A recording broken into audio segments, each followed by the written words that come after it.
नमस्कार। आपका अखबार के इस अंक में आपका स्वागत है। मैं हूं प्रदीप सिंह।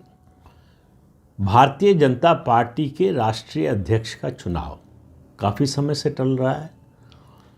वर्तमान जो अध्यक्ष हैं जगत प्रकाश नड्डा, उनका कार्यकाल कब का पूरा हो चुका है, लेकिन उनको एक्सटेंशन मिला। पहले एक्सटेंशन मिला इस बात के लिए कि लोकसभा के चुनाव नज़दीक हैं, और तो लोकसभा चुनाव से कुछ समय पहले जो है अध्यक्ष पद पर कोई नया व्यक्ति आ जाए वो ठीक नहीं होगा। उसके बाद किसी न किसी कारण से जो है ये मामला टलता ही रहा। अब जो चुनाव की जो प्रक्रिया चल रही है उससे निश्चित हो गया है कि 15 जनवरी के बाद कभी भी राष्ट्रीय अध्यक्ष का चुनाव हो सकता है, या कहें आप राष्ट्रीय अध्यक्ष के नाम की घोषणा हो सकती है। 15 जनवरी तक जो कैलेंडर है चुनाव का पार्टी का, 15 जनवरी तक प्रदेश अध्यक्षों का चुनाव हो जाना है। और पार्टी का जो संविधान है उसके मुताबिक अगर 50% से ज़्यादा राज्यों में प्रदेश अध्यक्षों का चुनाव हो जाता है तो उसके बाद राष्ट्रीय अध्यक्ष का चुनाव हो सकता है। तो ये मानकर चलना चाहिए कि 15 जनवरी के बाद भाजपा को नया राष्ट्रीय अध्यक्ष मिल जाएगा। ये तो तय ही है। 15 जनवरी हो, 20 जनवरी हो, 30 जनवरी हो, ज़्यादा से ज़्यादा होगा। कुछ लोगों का कहना है कि चूँकि दिल्ली में विधानसभा चुनाव है फरवरी में, तो उससे ठीक पहले, मतलब इस तरह का सिलसिला तो चलता ही रहेगा। और उनका कहना है कि लॉजिस्टिक्स की दृष्टि से जो है कि पोस्टर वगैरह छप जाएंगे वर्तमान अध्यक्ष के चुनाव प्रचार के लिए, उसके बाद बदलना। हालांकि ये सब कोई बड़ी मुश्किल बात नहीं है। सवाल ये है कि ये फैसला पॉलिटिकल होना है और ऊपर के स्तर पर होना है। तो कई चीज़ें हैं, कई मुद्दे हैं। मुझे लगता है कि भाजपा के राष्ट्रीय अध्यक्ष के चुनाव में इतने सारे मुद्दे इससे पहले शायद ही कभी रहे हों। पहला सवाल है, पसंद किसकी होगी? प्रधानमंत्री नरेंद्र मोदी, गृह मंत्री अमित शाह की, या संघ की, या दोनों की? जो खबरें छनकर आ रही हैं उसके मुताबिक संघ की ओर से कोई नाम दिया नहीं जाएगा, लेकिन ये संभव है कि किसी नाम का प्रस्ताव हो और संघ उस पर वीटो लगा दे, तो शायद उसका बनना मुश्किल हो जाएगा। आज की तारीख में आप ये बात नहीं कह सकते कि संभव नहीं रहेगा। संघ और भारतीय जनता पार्टी के जो संबंध हैं वो उस तरह से नहीं। वैसे तो आप देखें तो इन सब मामलों में ज़्यादातर ऐसे मौके आए हैं जब संघ और भाजपा के संबंध बहुत अच्छे नहीं रहे हैं। बहुत अच्छे से मेरा मतलब है कि सामंजस्य या तालमेल कहें, कि एक ने कही हो दूसरे ने मानी हो, उस पर चर्चा भी चलती है, उस पर बहस भी होती है, और जिस नाम पर सहमति होती है वो सर्वसम्मति से हो ऐसा नहीं। बाहर तो यही कहा जाता है, लेकिन असहमति भी होती है, और ऐसे मौके बहुत से आए हैं। ये ऐसा नहीं है कि पहली बार ऐसा होगा। लोकसभा चुनाव के नतीजे आने के बाद से सरसंघ चालक मोहन भागवत के जिस तरह के बयान आए हैं उसकी वजह से ये मुद्दा ज़्यादा रोशनी में आ गया है। ज़्यादा इस पर चर्चा हो रही है कि भाजपा का अध्यक्ष संघ की पसंद से होगा या पार्टी की पसंद से होगा। मुझे जो लगता है पार्टी की ही पसंद से होगा, और पार्टी किसी ऐसे व्यक्ति का नाम आगे नहीं करना चाहेगी जो संघ को बहुत बुरी तरह से नापसंद हो। तो कोई संघ को चढ़ाने के लिए या संघ को चुनौती देने के लिए किसी नाम को आगे नहीं किया जाएगा, ऐसा मुझे लगता है। तो नाम ऐसा होगा जिस पर संघ के लिए मना करना शायद मुश्किल होगा। लेकिन व्यक्तियों की जो सोच होती है, और सबसे बड़ी चीज़ होती है ईगो की। किसका ईगो कहाँ पर कब दब गया था और उसका असर कब कहाँ दिखाई देगा, कुछ पता नहीं होता। तो ये जब तक व्यक्तियों के नाम या व्यक्ति का नाम सामने नहीं आता तब तक इस बारे में कुछ नहीं कहा जा सकता।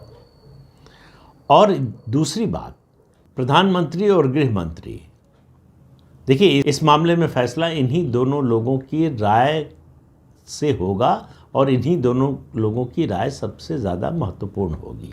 तो सरकार में जो लोग हैं वो बिल्कुल ये नहीं चाहेंगे कि कोई ऐसा व्यक्ति राष्ट्रीय अध्यक्ष बने जो पैरेलल पावर सेंटर बनने की कोशिश करे या बन जाए। तो ऐसा व्यक्ति जिसके बारे में ज़रा भी आशंका होगी उसका नाम कट जाएगा। इस दृष्टि से मेरा मानना है कि शिवराज सिंह चौहान के अध्यक्ष बनने की संभावना खत्म हो चुकी है। वैसे भी कब थी, कितनी थी, ये पता नहीं है, लेकिन ये माना जा रहा था कि चूंकि उनको संगठन का अच्छा खासा अनुभव है, संघ का समर्थन है, लंबे समय मुख्यमंत्री रहे हैं, इस प्रशासनिक अनुभव भी है, ज़मीन पर काम करने वाले व्यक्ति हैं, उनसे कोई नाराज़गी प्रधानमंत्री की या गृह मंत्री की है ऐसा नहीं है। लेकिन अगर ज़रा भी इस बात की आशंका होगी कि वो अपनी स्वतंत्र सत्ता स्थापित करने की कोशिश करेंगे, वो या मतलब व्यक्ति की बात शायद नहीं करनी चाहिए, कोई भी, उसके लिए राष्ट्रीय अध्यक्ष बनना मुश्किल हो जाएगा। तो राष्ट्रीय अध्यक्ष ऐसा होगा जो प्रधानमंत्री के मुताबिक चल सके, यानी सरकार के साथ सहयोग करके, सरकार के साथ कदम से कदम मिलाकर चल सके, सरकार के रास्ते में अड़चनें या परेशानियां पैदा करने वाला ना हो। एक बात तो ये है, मुझे नहीं लगता कि इस मामले को हल करने में या इस दृष्टि से फैसला लेने में कोई बहुत बड़ी दिक्कत होगी। समस्या कहाँ हो रही है? समस्या 2-3 चीज़ों की है। एक, अभी जो नाम चल रहे हैं उनमें 2 नाम जो प्रमुख रूप से चल रहे हैं, दोनों केंद्र में मंत्री हैं। अब ऐसी भी खबर आ रही है कि प्रधानमंत्री बहुत ज़्यादा इच्छुक नहीं है इस बात के कि उनके मंत्रिमंडल का कोई सदस्य संगठन में जाए इस तरह की जिम्मेदारी संभालने के लिए। तो ये अब प्रधानमंत्री का फैसला होगा कि क्या वो अपने मंत्रिमंडल के किसी सदस्य को राष्ट्रीय अध्यक्ष की जिम्मेदारी सौंपने के लिए रिलीज़ करेंगे, खाली करेंगे। तो मंत्रिमंडल का कोई सदस्य अध्यक्ष बनेगा, ये पूरी तरह से प्रधानमंत्री पर निर्भर है। अगर वो चाहेंगे कि मंत्रिमंडल से निकलकर वो संगठन में चला जाए, हालांकि अभी जो है 6 महीने पहले ही मंत्रिमंडल में लिया है, उस समय भी ये सवाल था कि जनवरी तक नया अध्यक्ष चुना जाना है। जिस व्यक्ति को अध्यक्ष चुना जाना है उसको मंत्री बनाने का कोई औचित्य नहीं था। लेकिन राजनीति में सारी बातें औचित्य, तर्क और तथ्य के हिसाब से नहीं चलती हैं, परिस्थितियां सबसे बड़ी भूमिका अदा करती हैं। तो इस समय की परिस्थिति क्या है? परिस्थिति ये है कि हरियाणा, जम्मू और महाराष्ट्र के विधानसभा चुनाव के नतीजे के बाद, कश्मीर को मैंने जानबूझ के अलग किया, वहाँ भारतीय जनता पार्टी का पहले भी कुछ नहीं था, अब भी कुछ नहीं है।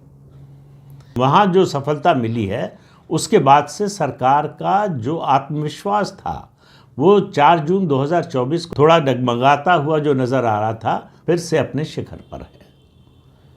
तो इसलिए सरकार में प्रधानमंत्री की ओर से कोई कमजोरी नहीं है।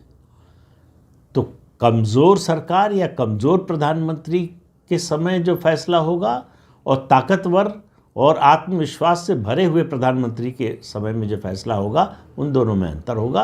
वो आपको दिखाई देगा नए अध्यक्ष के चुनाव में। अब आता है सबसे पेचीदा मुद्दा, जिस पर कोई संघर्ष नहीं है, कोई लड़ाई नहीं है, कोई मतभेद नहीं है, और वो है सामाजिक समीकरण साधने का। जिस तरह से विपक्ष और ख़ासतौर से कांग्रेस पार्टी देश की राजनीति को जाति की राजनीति की ओर ले जाना चाहती है, जातियों में बांटना चाहती है देश की राजनीति को, ऐसे में जातियों को जोड़ने का फॉर्मूला बनाने की एक चुनौती है भाजपा के सामने। तो सवाल ये है कि समाज के किस वर्ग का अध्यक्ष होगा। तो मेरी जितनी समझ है उसके हिसाब से या तो पिछड़ा वर्ग से होगा या फिर अनुसूचित जाति से होगा। अनुसूचित जाति से होगा तो ये बहुत बड़ा ट्रम्प कार्ड होगा बीजेपी का, खास तौर से डॉक्टर अंबेडकर को लेकर एक जो झूठा प्रचार किया जा रहा है कांग्रेस की ओर से, उसकी काट के लिए। लेकिन क्या उसको इतनी गंभीरता से बीजेपी लेगी कि उसके लिए उसके आधार पर अध्यक्ष का चुनाव करेगी? इसके बारे में कुछ निश्चित रूप से कहना बड़ा मुश्किल है, क्योंकि गृह मंत्री अमित शाह का जो भाषण है संसद में, और कुछ भी हो सकता है, वो डॉक्टर भीमराव अंबेडकर के अपमान की नीयत से दिया गया भाषण तो बिल्कुल नहीं है। और वो वाक्य भी जिसको कोट किया जा रहा है काट पीट कर, वो भी डॉक्टर भीमराव अंबेडकर का अपमान करने की न तो नीयत थी, न दृष्टि थी, और न उससे ये ध्वनि निकलती है। लेकिन ऐसा है कि झूठ बहुत तेज़ी से भागता है, जब उसको चलाया जाता है तब बड़ी तेज़ चलता है, सच पीछे रह जाता है। वही इस समय हो रहा है। सच को सफाई देनी पड़ रही है और झूठ सीना तान कर चल रहा है।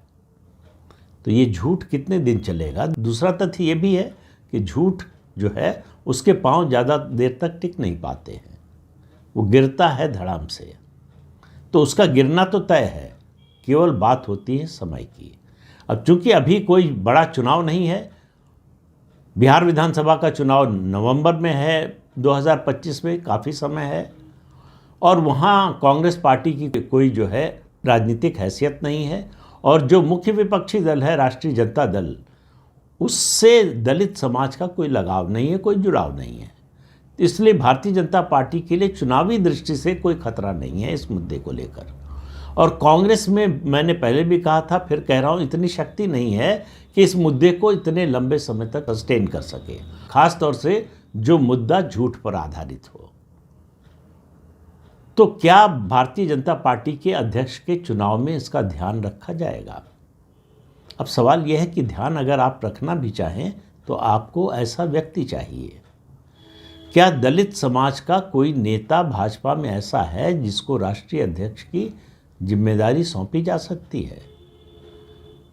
दो चीज़ें होती हैं। एक तरीका ये होता है कि कोई नेता ऐसा उभर चुका हो और आप उसके कद के मुताबिक उसको पद दे दें। दूसरा तरीका ये होता है, उभरा ना हो, उभरने की संभावना दिख रही हो, तो उसको पद देकर उसका कद बढ़ा दें। अब इन दोनों में से क्या होगा मुझे मालूम नहीं। अभी भारतीय जनता पार्टी में राष्ट्रीय स्तर पर कोई ऐसा नेता दलित समाज का हो जो राष्ट्रीय जिम्मेदारी निभाने की शक्ति रखता हो, ऐसा कम से कम दिखाई नहीं दे रहा। मतलब स्थापित नेता नहीं है। संभावना वाले नेता तो कई हो सकते हैं। तो अब संभावना पर विचार करेगी पार्टी या नहीं करेगी, इसके बारे में कोई जानकारी नहीं है। दूसरी चर्चा एक और चल रही है कि भारतीय जनता पार्टी उत्तर भारत में मजबूत हो गई, उड़ीसा के साथ जो है एक तरह से पूरब में भी मजबूत हो गई, पश्चिम में पहले से मजबूत थी, दक्षिण उसका जो है वो नया द्वार हो सकता है, और दक्षिण में उसको कई द्वार खोलने हैं। जो 5 राज्य हैं दक्षिण भारत के, कर्नाटक, तेलंगाना, केरल, तमिलनाडु और आंध्र प्रदेश। आंध्र प्रदेश में मिलीजुली सरकार है भाजपा की, टीडीपी और जनसेना के साथ। इसके अलावा कर्नाटक में भाजपा और कांग्रेस आमने सामने की सीधी लड़ाई है।